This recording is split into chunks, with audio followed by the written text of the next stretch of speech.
we made the right decision. So we'll just wait for the next card to come up and jump on that. Was it hard for you? Was there any part of you that after the last one was like, I got to get back in there right away? Nah, knowing that the baby was on the way took the sting off the loss. I mean, you realise that when you become a dad, there's bigger things in life sometimes. So, and I had a good year. I had 3 good wins. The last one was a good scrap against a pretty highly ranked opponent.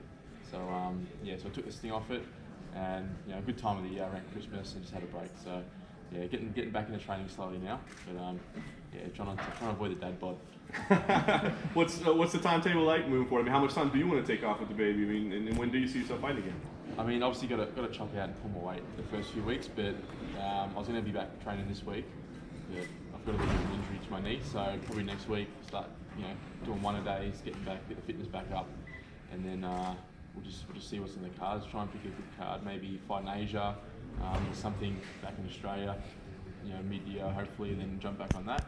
But definitely think mid-year, wherever the card is, I'll jump on. And we're having a bit of a Johnny Hendricks, Stone Cold, Jake Matthews moment going on the face there. Is this a new look that you're looking to sort of debut when you return? Nah, just obviously with the baby, just haven't had time to shave, and just got to start looking the part now. I'm in, like Dan Kelly said, I'm in the dad's army now, so yeah, look the part, and but nah, it's probably going to start turning grey soon. Just on Dan, I mean, a lot of fans were really disappointed to see he didn't get his retirement fight on this card. It didn't really make much sense at all because it would have been perfect for a bunch of spots through the card. What was your reaction when you saw that he wasn't going to do it, and then it looks like he's retired now, so it might never happen? Yeah, very, very upsetting. Obviously bittersweet, and we've got Cal on the card, so that's a teammate in our little sparring group who's got their shot. But yeah, it would have been good to see Dan back in the card, but I don't know. As a big company, I don't think they're in the business of giving people one last hurrah. So, but, you guys all came together to try and get him this fight. Everybody was retweeting, messaging media, trying to get him onto shows to try and make it happen. How important was it for all you guys to see him have this? It's very important. Wherever the card was, but especially being in Melbourne, the hometown, it would have been win or lose. It just would have been a good send off for him. But he says he's retired. We'll see. A lot of people, I know guys have retired 3 or 4 times and they just get the itch back, but we'll see for sure. But like I said, Cal's in now. We've been pushing for that for a long time, and he's a beast, so he's definitely going to shine. Jake, can you talk about any difference that you've seen in Australian MMA since Robert became the champion? Like, what has that meant for the sport in this country? Yeah, just the exposure. I mean, the sport's been getting, progressively been getting bigger each year. I think the biggest difference is seeing the number of gyms, the number of local shows, and the exposure. So I mean, when I was fighting, we were fighting in a ring still. We were the prelims on kickboxing shows. So trying to get that exposure is really hard. Now we've got these big shows that get they get live streamed. They're fighting in octagons. So it's just it's a good experience for the guys to be able to fight in an octagon. So they know what they're getting themselves into in the UFC. For me, the first time I fought in an octagon was on the Ultimate Fighter. Before then, it was all in a ring. It's a completely different environment. So I think just having the octagon be legal, the bigger shows, the guys fighting in front of big crowds. I mean, I probably fought in front of 300 people as my biggest crowd before I got in the UFC. So it's a big shock once you get into the UFC, and I think just get these guys getting that experience is the biggest difference for sure. How would you describe the Australian fighting style compared to other cultures? I think what Jimmy Crute says is we punch on, so that's what we say. So a bit of a punch on style. We go in, we're not scared to take the fight anywhere. I think the guys coming through in Australia are really well rounded. We don't get guys who have boxed previously or straight jits guys. We all sort of, because it's so new, everyone sort of started everything together. I know I did when I started when I was 15. I didn't start with one discipline, it was everything together. I think that's what the Aussies bring. I think we're well rounded. You see Jimmy's got awesome stand up, good judo, good wrestling, good on the ground. I like to think I'm well rounded as well. Even Robbie Whittaker, he was majority stand up, but he ended up taking Yoel Romero down in the last game. So I think being well rounded is what we take.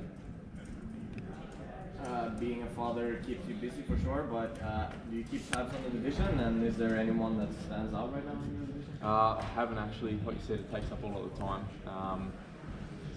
But I've always left up to the UFC. We've got the best matchmakers in the world, so I always leave it up to them.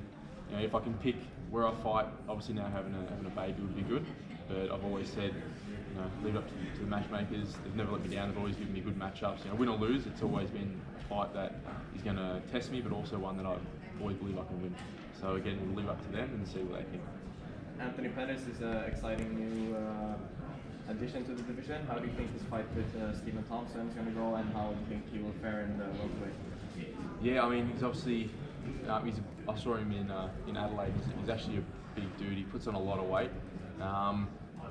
Before the Tony Ferguson fight, I would have said probably no chance, but he actually, props to him. I didn't give him enough credit. He actually really did well in the Tony Ferguson fight. Almost put him away. So who knows? I think he's going to do really well in the welterweight division. And like I said, he's actually quite a big guy. So I don't think he's going to be small by any means. So I think he'll do well.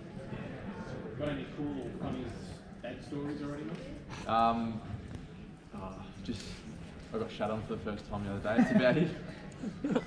So yeah, that's about it. Nah, she's really well behaved. She sleeps well. So nothing yet, but I'll keep you posted if something comes up. Thanks. Jake, you're often seen as sort of an ambassador in the mainstream media. You're often called upon to comment on things about the sport in Australia. There is still a lack of education, however, among some stations. The interview between Waleed Ali and Dana White is a good example of that. What do you see as kind of the key to overcoming that educational barrier? And do you think it's something that's going to happen soon, or are we still kind of got to deal with it? It's a lot better than what it used to be, and yeah, we don't mention that name Waleed Ali. We don't like it, but yeah, I mean, it's a lot better than what it used to be. I used to go and no newspapers wanted to cover us. They all thought we were just knuckleheads, and I guess when they see when the sport gets bigger and we have countdowns on Aussie fighters and prime times, and we see we go and fight in the gym and we train and we get punched in the bed and we fight for a living. When we go home, we've got families, we've got little babies, we're normal people. So I've actually earlier in my UFC career, I did a little bit of work trying to help get the cage legalised here, and that entailed pretty much going and meeting with people, explaining what we do everyday life. I mean, I run a gym. So I've got my own business. I was at school back then, uni. So by no means was I a knucklehead. Some fighters, yes, but majority of us, we've got families. Professional athletes, I think when they see us, how we train, the science that goes into it now, the amount of work that goes into it, and a lot of fighters, especially from America, they come from university wrestling scholarships, very well spoken, articulate, and I think when people start seeing that, then they start realising, we are a legit professional sport like any other. But again, the exposure needs to build up so people can see that for sure. Does that add any pressure just to continue winning and continue kind of being this almost like a cultural ambassador? No, there's no pressure. I mean, I put probably the most amount of pressure on myself. I expect to go win. Everyone else wants me to win, but just having, win or lose, there's still that platform there to try and make people understand that it's, like I said, we are professional athletes, and I've definitely seen it running my own gym. The amount of females joining classes, kids joining classes now, as opposed to just blokes with tattoos all over them joining in. So people are starting to come around. I think now majority of people see that it's what we're actually like, for sure.